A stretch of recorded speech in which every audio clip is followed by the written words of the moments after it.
Captain Jake Rodriguez had been flying cargo ships for 15 years, and he thought he'd seen everything. His ship, the Star Runner, was 3 months into what should have been a boring supply run to the outer colonies. It's a kind of job that paid well, but put you to sleep with its routine. That morning started like any other. Jake woke up at 0600 hours, grabbed his coffee, and did his usual walk around the ship to check everything was running smooth. The Star Runner wasn't fancy, but she was reliable. She carried supplies to the frontier worlds where people were building new lives far from Earth. Jake's crew was small but good. There was Tommy, his second in command, who could fix anything that broke. Lisa, the ship's doctor, who also doubled as their cook, and 8 other crew members who'd been with him for years. They were like family, and Jake took care of his family. But when Jake walked into the medical bay that morning, he stopped dead in his tracks. There, lying on one of the examination tables, was a woman he'd never seen before. And she definitely wasn't human. Her skin seemed to glow with a soft, pearl-like light. Her hair was silver, not gray like an old person's, but actually silver like metal. It moved around her head like it was floating in water, even though there was no breeze in the room. But her eyes were the most striking thing about her.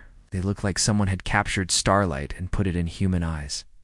She was wearing what looked like a wedding dress, but unlike any wedding dress Jake had ever seen.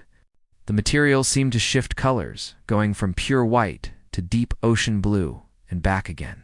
Moved like liquid but looked solid. Now the design was beautiful, but completely alien. The woman was awake, sitting up on the table, and she looked terrified. When she saw Jake, she started speaking in a language he'd never heard before. It sounded musical, like wind chimes, but he could tell she was desperate. "Whoa, whoa, slow down," Jake said, holding up his hands. "I don't understand what you're saying." The woman stopped talking and looked at him with those incredible eyes. Tears were running down her glowing cheeks. She pointed to herself and said one word very carefully. "Zara." "Zara," Jake repeated, and she nodded. Then she started trying to communicate with hand gestures. She pointed to the dress she was wearing, then made a motion like she was running away. She kept shaking her head and saying no, no, no in her musical language. Lisa, the ship's doctor, came running when she heard voices. She stopped short when she saw Zara. "Jake, who is this?" "She's not on our passenger list." "That's what I'm trying to figure out," Jake said. Zara seemed to understand that they were talking about her. She reached into a fold in her dress and pulled out a small device. When she touched it, it projected a hologram into the air above her hand. Jake and Lisa both stepped back in shock. The hologram showed what looked like a huge creature with tentacles and too many eyes. It was clearly intelligent, wearing some kind of ceremonial clothing. But it was the stuff of nightmares. Zara pointed to the creature, then to herself, then made a gesture like putting a ring on her finger. She shook her head violently and kept saying no in her language. "I think she was supposed to marry that thing," Lisa whispered. Zara nodded when she heard the word marry. She understood more English than she could speak. Then Zara showed them another hologram. This one showed a beautiful planet with crystal cities and floating gardens. But then the image changed, showing the same planet covered in darkness, with ships like the one belonging to the tentacled creature surrounding it. "Her home," Jake said, understanding. Something happened to her home. Zara nodded again, tears flowing freely now. She pointed to the first creature again, then made a gesture across her throat. Not threatening them, but showing them what would happen to her. The ship's computer, Arya, suddenly spoke up. "Captain, I'm detecting unusual energy readings from our unexpected guest. Her bioelectric field is unlike anything in our databases." Jake looked at Zara, who was now looking around the room in wonder. She walked over to one of the medical scanners and placed her hand on it. The machine immediately lit up and started displaying information in a language none of them could read. "She's interfacing with our equipment," Lisa said in amazement. Zara turned to them and spoke again, this time more slowly. Jake caught a few words that sounded almost like English. She was trying to learn their language just by being around their computers. Captain Tommy's voice came over the intercom. "We've got a problem. 3 unidentified ships just appeared on our long-range sensors. They're moving fast and heading straight for us. Jake felt his stomach drop. He looked at Zara, who had gone pale, her glow dimming.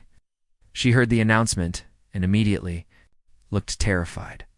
"They found me," she whispered in heavily accented English. "They found me." Jake had to make a decision, and he had to make it fast.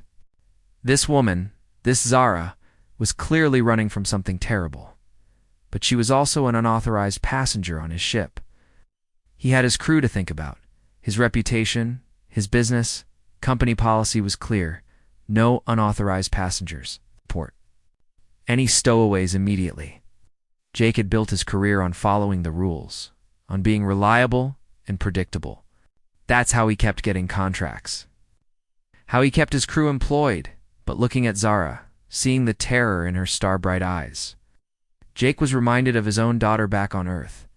Emma was about the same age as this alien woman, and if Emma was ever in trouble, Jake would want someone to help her. Still, he had responsibilities. 12 crew members depended on him. The cargo they were carrying was worth millions, and people on the frontier worlds were counting on those supplies. The 3 ships were getting closer. Jake could feel the weight of the decision pressing down on him. Help this alien woman and possibly put his crew in danger.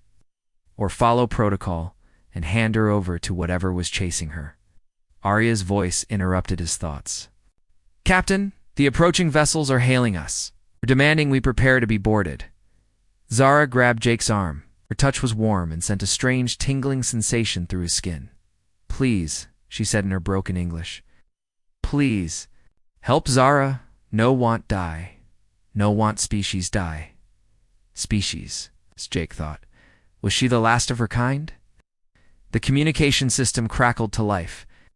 With an alien voice speaking in what sounded like the same language as the creature from the hologram, the universal translator kicked in, turning the words into cold. Mechanical English. "Human vessel. You carry stolen property. Surrender the female immediately or face the consequences." Stolen property. They were talking about Zara like she was a thing, not a person. Jake looked at his crew, who were all watching him. Tommy shrugged, meaning he'd follow whatever decision Jake made. Lisa was looking at Zara with obvious sympathy. The rest of the crew looked nervous, but ready to follow orders. "What do you want to do, Captain?" Tommy asked. Jake closed his eyes. For a moment, thinking about his daughter, about his reputation, about the lives depending on him. When he opened them, he looked directly at Zara. "I'm sorry," he said, "but I can't help you. I have my crew to think about." Zara's face fell, and her glow dimmed until she looked almost human. She nodded slowly, as if she'd expected this answer. "I understand," she said quietly. "You good, Captain? You protect your people?" But there was something in her eyes now, something that made Jake uneasy. It wasn't anger or hatred. It was resignation mixed with determination. "Help Bride," she said, her voice getting stronger. Then Bride help herself. Captain Forget ship belonged to whoever control heart. Jake didn't understand what she meant by that, but he was about to find out. The decision he'd just made was going to change everything, not just for Zara, but for everyone on the Star Runner. The alien ships were almost within weapons range, and Jake had just refused to help the one person who might have been able to save them all. 2 days had passed since Jake found Zara in the medical bay, and those 2 days had been the longest of his life. He'd made his decision to follow company rules, but it didn't sit right with him. Every time he saw Zara in the containment quarters, where he'd placed her, those starlight eyes seemed to look right through him. Jake stood on the bridge, staring out at the stars. The 3 alien ships were still following them, keeping their distance but never leaving. They were like wolves, waiting for the right moment to strike. "Captain," Tommy called from his station, "I've been thinking about this whole situation. Maybe we should reconsider helping her." Jake turned to look at his second in command. Tommy was a good man, someone Jake trusted completely. If Tommy was having doubts, maybe Jake should too. "We have our orders," Jake said, but his voice lacked conviction. "Company policy is clear about stowaways. Company policy doesn't cover alien brides running from monsters," Lisa said as she entered the bridge. She'd been spending time with Zara, trying to communicate and learn more about her condition. Jake, I've been studying her. She's not just afraid. She's traumatized. Whatever happened to her people, it was bad. Jake rubbed his temples. He'd barely slept in 2 days. I know, Lisa, but if we help her, we're putting everyone at risk. Those ships out there aren't playing games. And if we don't help her, we're sending an innocent person to die, Lisa shot back. Is that the kind of captain you want to be? Before Jake could answer, the ship's lights flickered. Then they flickered again. Arya's voice came over the intercom, but it sounded different somehow, static-filled and strange. Captain, we're experiencing minor electrical fluctuations throughout the ship. I'm running diagnostics now. Jake frowned. The Star Runner was old but well-maintained. Electrical problems were rare. What kind of fluctuations? It's difficult to explain, sir. The patterns don't match any known technical issues. Another flicker? This one longer? The navigation console lit up with information that shouldn't be there. Star charts showing sectors Jake had never heard of. Course corrections leading to coordinates that didn't exist in any database. Tommy, what's happening with navigation? Was frantically typing at his console. I don't know, Captain. The computer is plotting courses on its own. I try to override it, but it just plots new ones. The communication array suddenly activated, sending out a signal, but it wasn't any human language. The sounds were musical, like wind chimes, just like Zara's voice. That's her language, Lisa. Whispered, the ship is speaking her language. Jake felt a chill run down his spine. He remembered Zara's words. Ship belonged to whoever control heart. Arya, run a full system diagnostic. Something's wrong. I'm trying, Captain, but I keep getting interference. It's like there's another consciousness in the system. Jake ran toward the containment quarters where they'd placed Zara. The corridors seemed different somehow. Lights were brighter in some, sections dimmer in others. Doors opened before he reached them, as if the ship knew where he was going. When he reached Zara's quarters, he found her sitting cross-legged on the floor, her eyes closed, hands pressed against the wall. Her skin was glowing brighter than before, and there seemed to be thin lines of light running from her hands into the ship's walls. Zara! Jake called out. She opened her eyes and looked at him. There was sadness there, but also determination. Hello, Captain Jake. You come to see what Bride can do? What are you doing to my ship? Zara stood up slowly. The lines of light followed her hands as she moved them away from the wall. Not doing to ship. Talking with ship. Smart. She'll listen. She'll understand. You're interfacing with our computer, my people? We born to speak with machines? We make them better, they make us better. It's gift, but also curse. Ta-da! Zara walked to the door, which opened automatically for her even though it was supposed to. Be locked, your machines. They lonely. They want to help, but no one listened to them. Jake followed her as she walked through the ship. Everywhere she went, the lights responded to her presence. Panels displayed information in her language. The ship itself seemed to be coming alive around her. This is impossible, Jake muttered. Impossible. Different. Zara stopped at a viewport and looked out at the pursuing ships. Those ships, they carry my people's husbands. Not real husbands.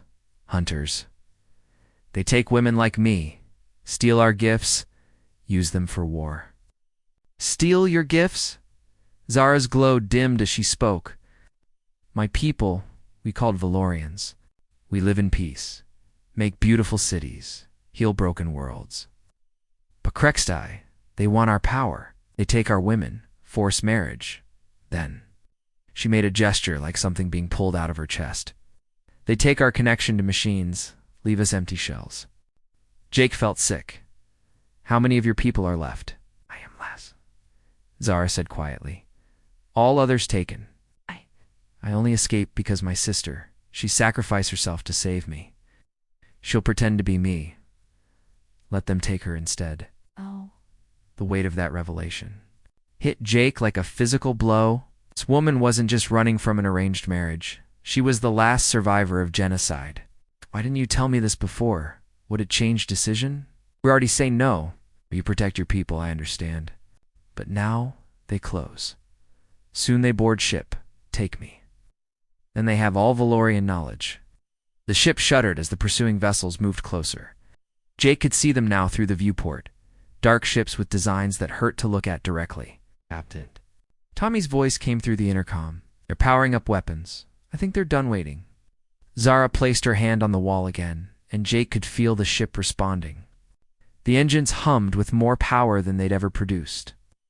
The lights throughout the ship pulsed in rhythm with her heartbeat. I not want to hurt you or crew, Zara said, but I cannot let them take me. They get Valorian knowledge. They conquer many worlds, kill many people. What are you planning to do? Take ship, hide until they give up. But ship need captain who understand, captain who care about more than rules. Jake looked at this young woman who was the last of her kind, who'd watched her entire species die, who'd been betrayed by the one person she'd asked for help. He thought about his daughter, back on Earth, about the kind of galaxy he wanted to leave for her. The cargo, he said weakly. My crew's jobs, our reputation, ... Money can be replaced, Zara said. People cannot. My people cannot. The ship shuddered. Again, as the alien vessels moved into attack position. Jake could hear his crew scrambling to respond, but they were outgunned and outnumbered. I'm sorry, Jake said, and he meant it. But I can't. He never finished the sentence. The lights went out completely, plunging them into darkness. When they came back on, every door on the ship was sealed shut. The air circulation system had shut down in some sections. Jake could hear his crew shouting over the intercom, but their voices were getting fainter. What have you done? Jake demanded. Zara's voice seemed to come from everywhere at once now, as if the ship itself was speaking. You know, help bride, so bride help herself. Ship and bride. We understand each other now. We both know what it like to be alone. Jake tried to open the door, but it wouldn't budge. He was trapped in the corridor with Zara, and from the sounds coming through the walls, his crew was trapped too. This isn't going to work, Jake said. You can't run the ship forever. You'll kill us all. Not kill. Protect, but you must choose. Captain Jake. Help last Valorian save her people's knowledge, or watch galaxy burn under Krextai rule. The alien. Ships were so close now that Jake could see the details of their hulls. They were covered in symbols that seemed to move and writhe. And there were things attached to the outside that looked disturbingly organic. They're hailing us, Arya announced, but her voice sounded different now, more musical. They demand immediate surrender of the female. Jake realized that Zara had changed more than just the ship's systems. She'd changed Arya too, made her more than just a computer program. The AI was becoming something new, something that could think and feel. What's it going to be, Captain? Zara asked. Will you help me now, or do we all face the Krextai together? Jake looked out at the approaching nightmare ships and realized that his choice 2 days ago had been the easy one. This choice, the one he faced now, would determine not just his fate, but the fate of everyone on his ship, and possibly countless others throughout the galaxy. The last daughter of a dead. Civilization was asking for his help, and this time saying no might doom them all. The moment Jake agreed to help, everything changed. The sealed doors throughout the ship opened with a soft hiss, and Jake could hear his crew moving around, calling out to each other to make sure everyone was okay. But Zara wasn't done with her transformation of the ship. Follow me, she said, and Jake noticed that her voice was becoming clearer, more human-like. I must show you what we truly face. She led him through corridors that looked different now. The walls pulsed with soft light, and Jake could swear he felt the ship's heartbeat beneath his feet. They were heading toward the computer core, the brain of the Star Runner. When they reached the core room, Jake stopped in shock. Zara had physically merged with the ship's central computer. Thin silver threads that looked like nerve fibers connected her body to the main processing units. Her skin was translucent now, and Jake could see streams of light flowing through her veins. This is how my people truly communicate with machines, Zara explained. It's not just touching, but becoming one. But it is dangerous. If I stay connected too long, I will not be able to separate. Then disconnect now, Jake said, alarmed. We'll find another way. Cannot disconnect yet. Krextai ships have scanning technology. It can track Valorian life signs through any shield. Only way to hide is to become part of ship itself. Jake watched as more silver threads grew from Zara's body, connecting to different parts of the computer core. With each new connection, the ship seemed to come more alive. The lights pulsed in rhythm with her breathing, and Jake could feel the engines humming with power he'd never experienced before. Captain Arya's voice said, but now it sounded almost human. I'm experiencing something incredible. Through Zara's connection, I can access memories that go back centuries. I can see the history of her people, their technology, their knowledge. Shellam, Zara whispered. Suddenly Jake felt a strange tingling in his mind. The room around him faded, and he found himself experiencing Zara's memories directly. Not just seeing them like the holograms, but feeling them as if they were his own. He was a child on Valoria, playing in gardens that floated among the clouds. He could feel the joy of discovery as he learned to communicate with the crystal computers that ran their city.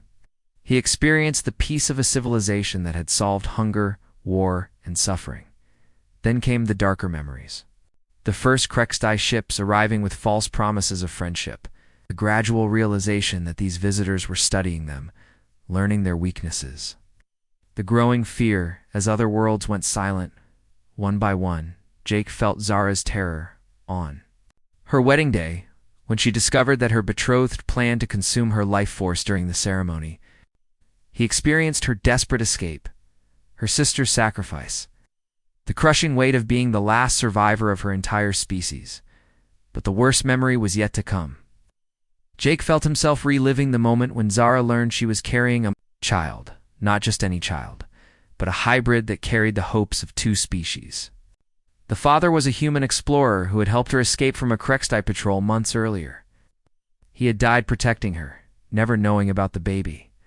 The child, Jake, gasped as the memories faded and he returned to the present. That's half human.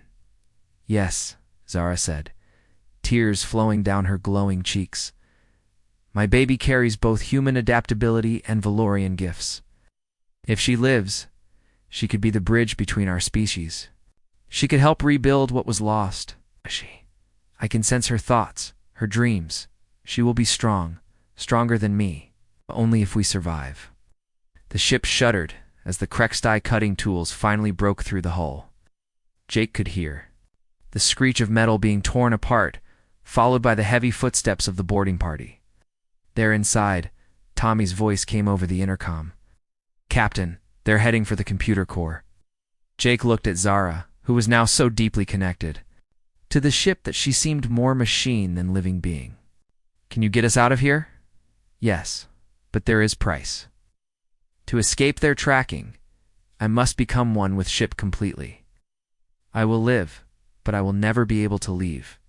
Star Runner will become my body, my home, my prison, and the baby will be born here among the stars. She will grow up knowing both human courage and Valorian wisdom.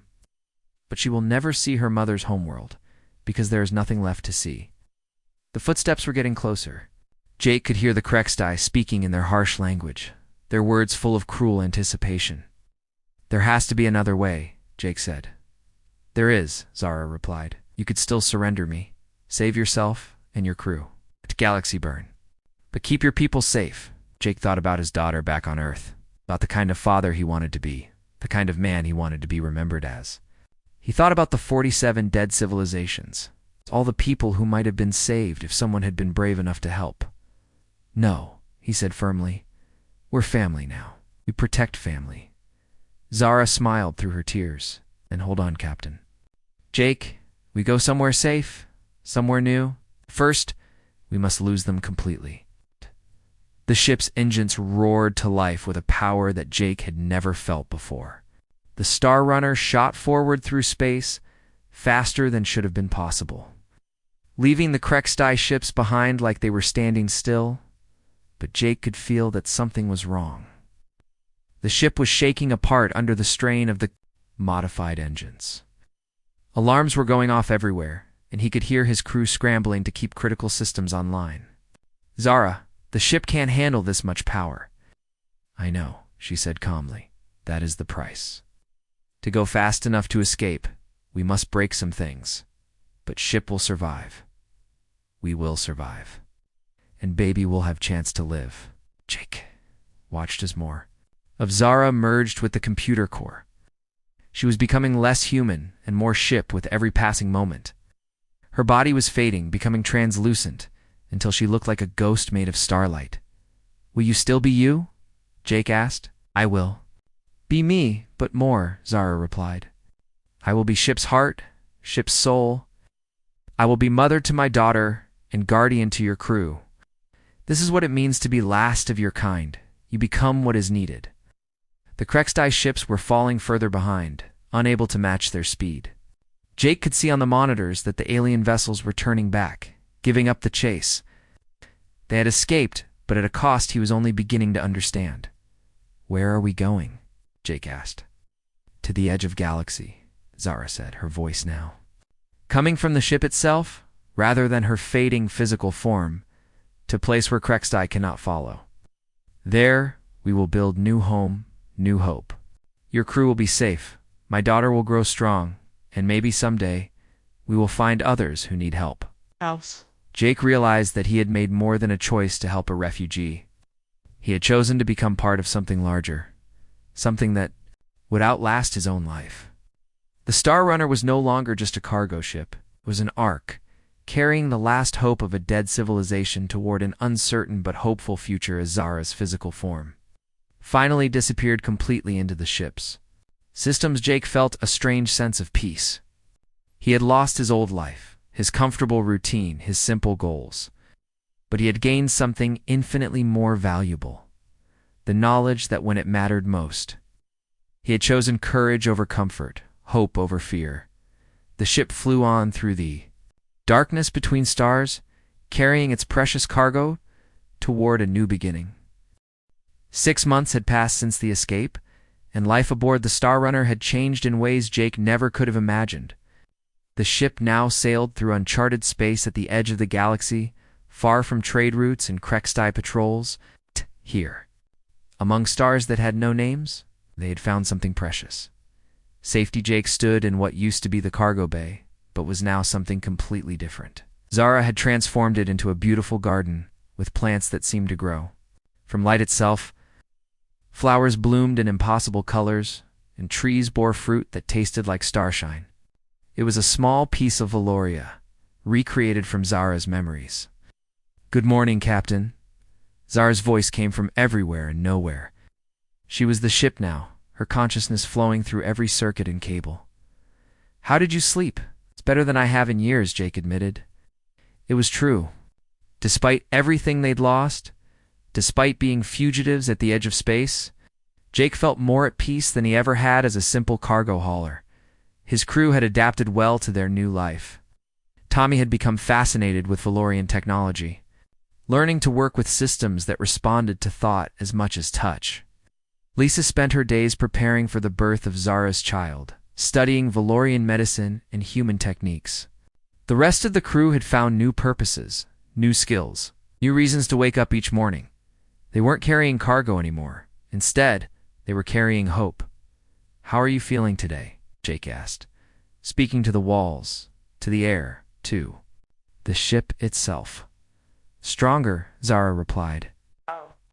She kicks sometimes, and when she does, all the lights flicker. I think she will be powerful. More powerful than me. Ouch. Smiled. Over the months, he'd come to think of the unborn child as his own granddaughter. The crew had become a family in the truest sense, bound together by shared purpose, rather than just work contracts. Any word from the probes we sent out? Jake asked. They'd been sending out small scout drones to nearby systems, looking for other refugees, other survivors of Krextai attacks. So far, they'd found 3 small groups of people who had managed to escape before their worlds were destroyed. Yes, Zara said, and Jake could hear excitement in her voice. Probe 7 found something wonderful. A planet hidden in an asteroid field. It has water, breathable air, and no signs of Krextai presence. More importantly, it has ruins. Ruins? Civilization, very old. But the technology signatures match Valorian designs. I think some of my people escaped there long ago, before the Krextai came to our galaxy. Jake felt his heart skip a beat. Are they still alive? Unknown. But the ruins are recent. Enough that someone maintained them within the last 100 years? If they are gone, they left instructions, knowledge, maybe even technology that could help us. Jake looked around the garden, thinking about what this could mean. How long to get there? 2 weeks at our current speed. But Jake, Zara's voice, became serious. There is something else. The planet is not completely safe. It sits at the border between our galaxy and the next. Sometimes Krextai scout ships pass through that area. Are you worried they'll find us?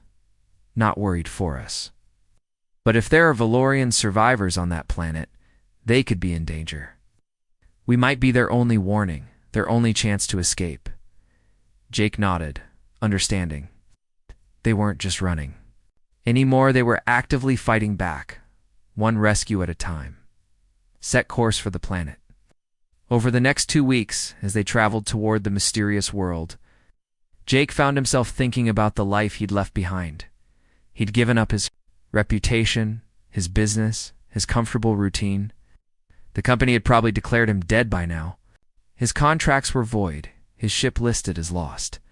But he didn't regret any of it. Captain Tommy called from the bridge. Approaching the asteroid field, you need to see this. Jake made his way to the bridge where the main screen showed. A sight that took his breath away. Hidden among the tumbling rocks was a planet that looked like a jewel. Blue oceans, green continents, white clouds swirling in perfect spirals. It looked almost exactly like Earth. Scans show structures on the southern continent, Lisa reported. Definitely artificial, definitely advanced, but I'm not reading any life signs. Take us down, Jake ordered. The Star Runner descended through the atmosphere with grace that would have been impossible before Zara's modifications. They landed near the ruins, which turned out to be a city that looked like it had been carved from a single, massive crystal. Jake and a small team left the ship to explore while Zara monitored them through their communication devices. The city was beautiful, but empty. Its buildings intact, but clearly abandoned. In the center, they found a structure that looked like a library. There are data crystals here, Tommy reported, examining strange, glowing objects on the shelves. Thousands of them. Bring them back to the ship, Jake ordered. Zara can read them. Back aboard the Star Runner, Zara interfaced with the crystals and began translating their contents. What she found changed everything. This was a research station, she explained. A group of Valorian scientists came here 500 years ago, before the Krextai threat. They were studying something called the Genesis Protocol. What's that? A way to rebuild a destroyed civilization? They developed technology that could restore dead worlds, bring back extinct species, even recreate lost cultures from genetic and digital memories. Jake felt a chill of excitement. Could it bring back your people? Not exactly, but it could create new Valorians based on the genetic templates stored in my memory. With the Genesis Protocol, one person could become the founder of an entirely new civilization. Where are the scientists who built this? Gone, but not dead. The records show they completed their work and then traveled to the next galaxy, seeking a place to test the Genesis Protocol. They left everything here for whoever might find it. Jake looked around the bridge at his crew, seeing the same hope in their eyes that he felt in his heart. What would you need to make it work? Time, resources, and a safe place to build. This planet could work, but only if we can defend it. Then we defend it, Jake said simply. Over the following months, they turned the abandoned city into a home. Using Valorian technology and human ingenuity, they built defenses, established communications with other refugee groups, and began the slow work of implementing the Genesis Protocol. Zara's daughter was born on a day when 3 suns were visible in the sky. She was perfect, with her mother's silver hair and her father's brown eyes. They named her Hope, because that's what she represented. Hope grew quickly, displaying abilities that amazed everyone. She could communicate with the ship's systems like her mother, but she could also interact with human technology in ways no Valorian had ever managed. She was truly a bridge between species. More refugees found them, survivors of other destroyed worlds, people fleeing Krextai expansion. Anyone who needed a safe place and a new beginning. The planet became known as Haven, and Jake found himself, not just a ship captain, but the leader of a growing community. Years passed. Hope grew into a remarkable young woman who could speak dozens of languages and interface with any technology. She became the first of a new generation, part human, part Valorian, completely unique. The Genesis protocol worked. Using Zara's genetic memories and the ancient Valorian technology, they began creating new life. Not clones, but genuinely new people who carried Valorian knowledge and abilities. The extinct civilization began to live again. Jake was an old man. When the Krextai finally found them, but by then, Haven was defended by technology the enemy had never seen before. The battle was short and decisive. The Krextai ships fled, carrying word back to their empire that the Valorians had not only survived but grown stronger. On his deathbed, surrounded by the family he'd chosen and the civilization he'd helped rebuild, Jake thought about the choice he'd made all those years ago. Refused to help an alien bride, and she'd locked the ship and thrown away the key. But in doing so, she'd shown him that sometimes losing everything you think you want is the only way to find everything you actually need. His last words were to hope. Now, a grown woman with children of her own, remember, sweetheart? Right. When someone asks for help, you don't think about what you might lose.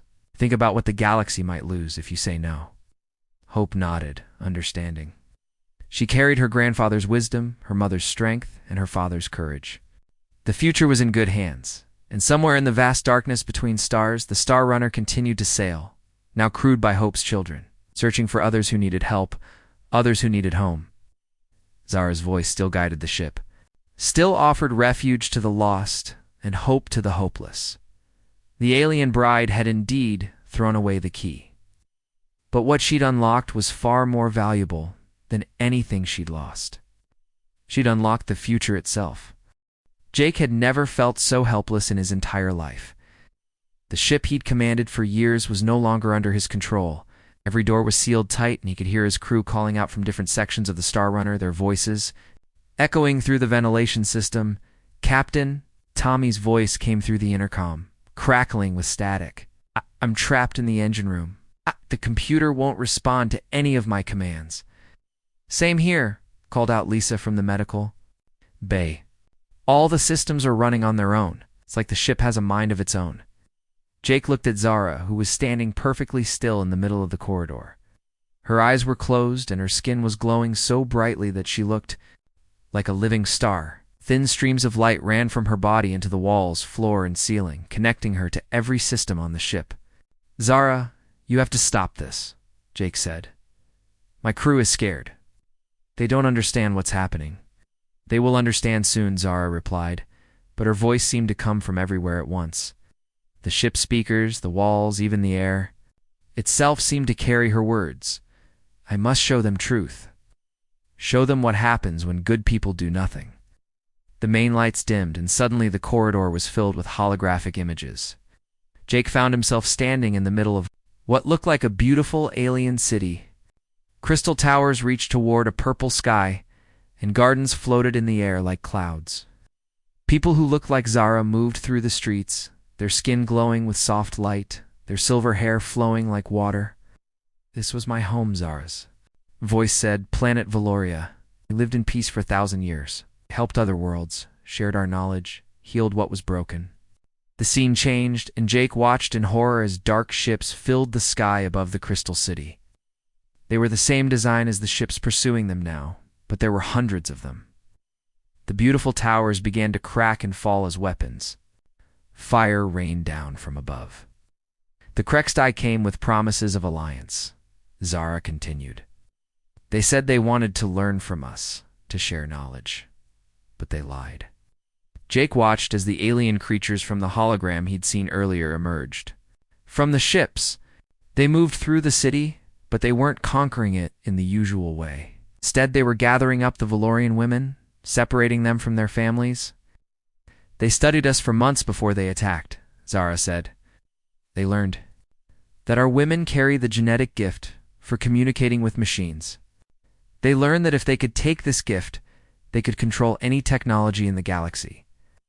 The holographic scene showed what looked like a wedding ceremony, but Jake could see it was something much darker. A Valorian woman stood next to one of the tentacled creatures, and as they went through what appeared to be vows, Jake watched in horror as the woman's glow began to fade. She became dimmer and dimmer until she collapsed, while the creature grew brighter and more powerful. "They do not marry us," Zara said, her voice filled with pain. "They consume us. They take our life force, our connection to machines, and leave us empty shells. Then they move on to the next world." The hologram shifted to show Jake dozens of planets, all once beautiful, all now dark and lifeless. The Krextai had been moving across the galaxy like a plague, taking what they wanted and leaving nothing behind. "How many worlds?" Jake asked. Quietly, 47 civilizations completely destroyed. Hundreds more enslaved. All because no one would help when it mattered. Jake felt sick. The weight of what he was seeing, of what he'd almost been part of, was crushing. Oh. Why didn't anyone stop them? "Same reason you not help me," Zara said, and Jake winced at the truth in her words. "Everyone think not my problem. Everyone think I must protect my own people first. But when evil comes for you, who is left to help?" The hologram showed the final battle for Valoria. Jake watched as the last of the Valorian people fought desperately to save their world. He saw a woman who looked exactly like Zara fighting alongside what must have been her sister. "That is me," Zara said, pointing to one of the figures. "That is my sister Nira. She older, stronger, smarter. She should have been the one to escape." Jake watched as the two sisters were captured. They were being dragged toward one of the dark ships, when suddenly they switched places. The sister Nira pushed Zara toward a small escape pod while she took Zara's place among the captives. "She sacrificed herself so I could live," Zara said. "She'll pretend to be me. Let them take her instead. I am last Valorian alive, because my sister loved me more than her own life." The hologram faded, leaving Jake alone with Zara in the corridor. But now he understood why the ship felt different. It wasn't just that Zara was controlling the systems. She was sharing her memories, her emotions, her very soul with the ship's computer. "Arya," Jake called out, "can you hear me?" "Yes, Captain," Arya replied, but her voice was different now. It carried emotion, pain, understanding. "I can feel what she feels. I can see what she's seen. Captain, the Krextai are not just pursuing one refugee. They're hunting the last repository of Valorian knowledge. If they capture her, they'll have the secrets to controlling any technology in the galaxy." "What do you mean?" "Zara doesn't just have the ability to communicate with machines," Arya explained. "She carries the complete technological database of her people in her genetic memory. Weapons, defenses, engines, computers, everything the Valorians learned in 1,000 years of peaceful development." Jake looked at Zara with new understanding. She wasn't just running from an arranged marriage. She was carrying the entire legacy of her civilization, and if the Krextai got their hands on that knowledge, they would be unstoppable. "Why didn't you tell me this before? Would it matter?" Zara asked. "You already decide I'm not worth risk. You think keeping yourself safe more important than keeping Galaxy safe?" The ship shuddered as the Krextai vessels moved closer. Jake could hear the hull creaking under the stress of their weapon systems powering up. Captain Tommy's voice came through the intercom. "They're demanding we prepare to be boarded. They've given us 5 minutes to comply. They will not wait." "Longer," Zara said. "They know I am here. They can sense my presence. Soon they will cut through hull and take me." Jake looked around the corridor, realizing that his crew was depending on him to make the right choice. But what was the right choice? If he helped Zara, he was putting his people at risk. If he didn't help her, he was potentially dooming the entire galaxy. "There's something else," Arya said quietly. "Captain, I've been analyzing Zara's biological readings. She's not just the last Valorian. She's pregnant." Jake's blood ran cold. "Pregnant?" The child carries both Valorian and human genetic material, Arya continued. It's possible that this child could be the key to rebuilding the Valorian species, but with adaptations that would make them harder for the Krextai to consume. Zara placed her hand on her stomach, and Jake could see the protective gesture for what it was. She wasn't just fighting for herself, or even for the memory of her people. She was fighting for the future, for the possibility that her species might survive. This changes everything, Jake said. Does it? Zara asked. Or do you still think following company rules more important than saving last hope for my people? The ship shook again as the Krextai vessels moved into position. Jake could hear the sound of cutting tools beginning to work on the hull. Time was running out. If I help you, Jake said, what happens to my crew? I protect them, Zara said simply. We become family. Ship becomes home for last Valorian and her child. We find safe place, start new life. Maybe help others who running. From Krextai. And if I don't help you, then you watch galaxy burn, Zara said. And you know that when darkness comes for your daughter on Earth, no one will help her either. Jake closed his eyes, thinking about his daughter, about the kind of galaxy he wanted to leave behind. When he opened them, he looked directly at Zara. What do you need me to do? For the first time since he'd met her, Zara smiled. It was like watching the sun rise after a long, dark night. I need you to trust me, she said. And I need you to be willing to lose everything to save everyone. The cutting sounds from the hull were getting louder. The Krextai were almost through. Can you get us out of here? Jake asked. Yes, Zara said, but not safely. Not without sacrifice. Ship will be damaged. Some systems will fail. We might not survive. Jake thought about his crew, trapped throughout the ship, counting on him to make the right choice. He thought about his daughter, about the future, about the 47. Dead civilizations that no one had helped. Do it. He